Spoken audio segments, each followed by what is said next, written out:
Good morning students. आज हम CEPH 202 का प्रैक्टिकल पैरेलल रेजोनेंस स्टार्ट करेंगे। Our aim is to study parallel resonance. The apparatus required is a step down transformer, AC milliammeter, capacitance box, inductance of 2 Henry and a resistance box. अब आपको parallel resonance की ये circuit आपको given है।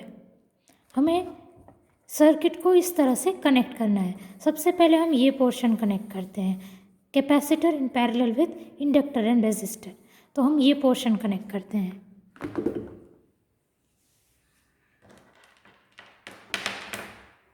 ये रहा आपका रेजिस्टर, ये आपका इंडक्टर और यहाँ आपका कैपेसिटर। तो जैसा फिगर में है वैसे हम कनेक्ट करते हैं। सबसे पहले क्या है, इंडक्टर और resistor are connected, inductor and resistor are connected. फिर इंडक्टर का एक कैपेसिटर के साथ और रेजिस्टेंस का एक कैपेसिटर के साथ। तो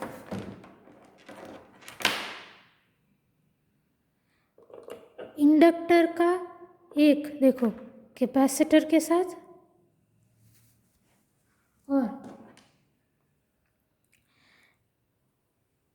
रेजिस्टेंस का एक कैपेसिटर के साथ। हो गया हमारा ये पोर्शन हो गया। उसके बाद ये पोर्शन हो जाने के बाद हम यहाँ से स्टार्ट करते हैं स्टेप डाउन ट्रांसफार्मर से। तो स्टेप डाउन ट्रांसफार्मर का जो पॉजिटिव है वो मिली एमीटर में जाएगा। स्टेप डाउन ट्रांसफार्मर का पॉजिटिव मिली एमीटर के पॉजिटिव में। तो ये स्टेप डाउन ट्रांसफार्मर का जो ये पॉजिटिव है वो मिली एमीटर में गया। फिर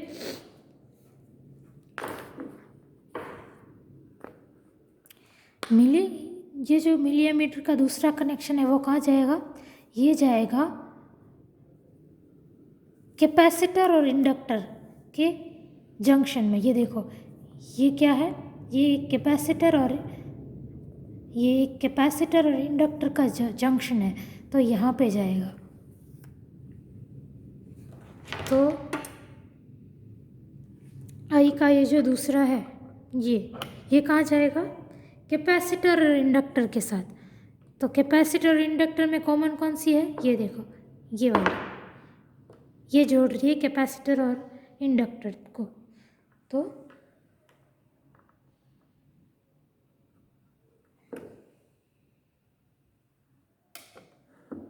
ये मैंने कनेक्ट कर दी। उसके बाद तो ये कनेक्शन हो गया। फिर ये कनेक्शन किया हुआ है। उसके बाद क्या है, देखो ये रेजिस्टर और कैपेसिटर का जो कॉमन है वो कहाँ जा रहा है, स्टेप डाउन ट्रांसफार्मर के नेगेटिव में। मतलब कि रेजिस्टर और कैपेसिटर का कॉमन ये वाला, ये कहाँ जा रहा है, स्टेप डाउन ट्रांसफार्मर के नेगेटिव में। तो ये आपकी सर्किट कनेक्ट हो गई। इसके बाद आप स्विच ऑन कर दीजिए।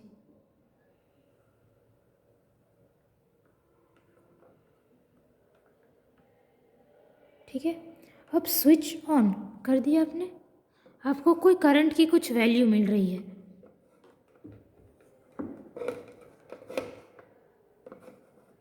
ओके,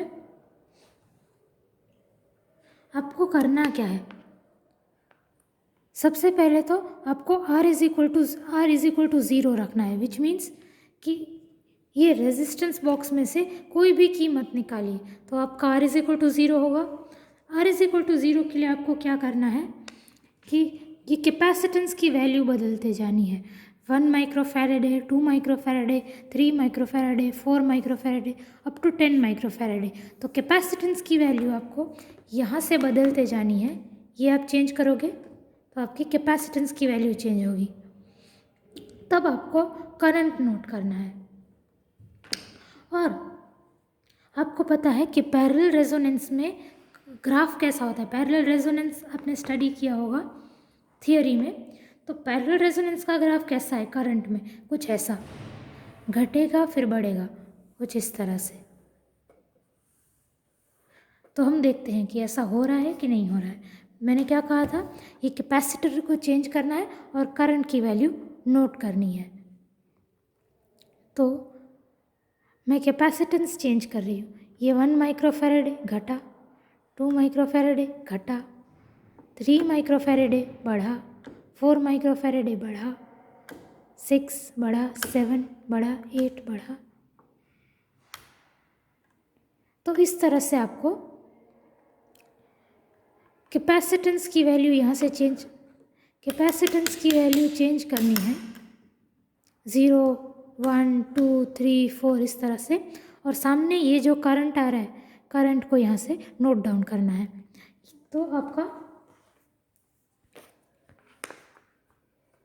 ये वाला पोर्शन हो जाएगा। उसके बाद क्या करना है, R2 इज इक्वल टू 100, मतलब अब यही प्रोसीजर रिपीट करनी है। बस क्या करना है, इसमें से 100 ओम्स निकाल दो। मैंने इसमें से ये देखो 100 ओम्स निकाल दिया।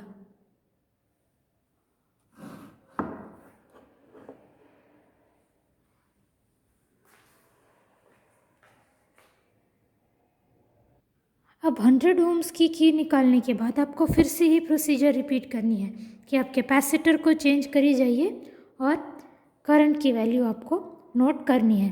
तो आपका इस प्रोसेस में भी ग्राफ वैसा ही आएगा कि पहले घटेगा फिर बढ़ेगा।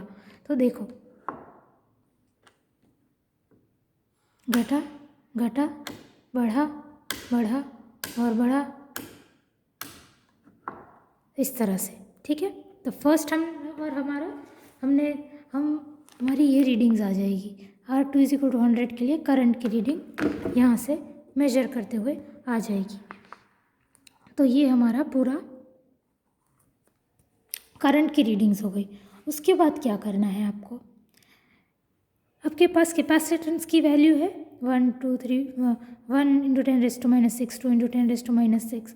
तो आपको क्या करना है, C कैलकुलेटर में 1/√C कैलकुलेट करना है। इसका अंडर रूट निकालो और इन्वर्स करो, तो आपको 1/√C की सारी वैल्यूज़ मिल जाएंगी। अब आपको पता है दैट रेजोनेंस फ्रीक्वेंसी होती है 1/2π √LC। ठीक है, अब इस फॉर्मूला को हम 1/2π × 1/√L लिख सकते हैं इंटू 1/√C।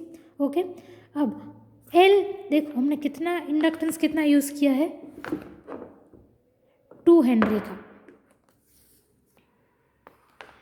तो यहाँ पे √L की जगह √2 यूज़ करना है। और ये 1/√C में क्या यूज़ करना है, ये वाली वैल्यू। उसके लिए आप ग्राफ बनाएंगे। अब ग्राफ किसके वर्सेस क्या बनाएंगे, आप करंट वर्सेस 1/√C, मतलब y एक्सिस पे करंट एंड x एक्सिस पे 1/√C, ऐसा आप ग्राफ बनाएंगे। तो ग्राफ आपका कुछ ऐसा होगा।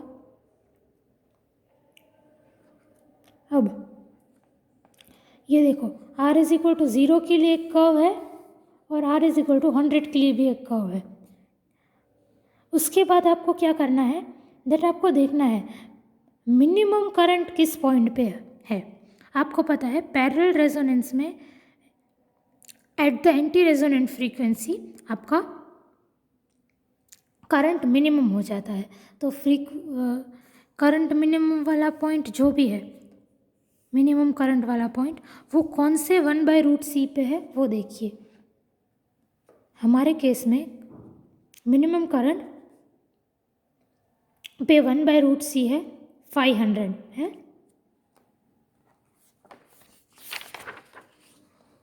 तो यहाँ पे 1/√C की जगह आप 500 लिख दीजिए। पूरी कैलकुलेशन करने के बाद फ्रीक्वेंसी जो भी आती है वो आप रिजल्ट में लिख दीजिए with the inductance of coil.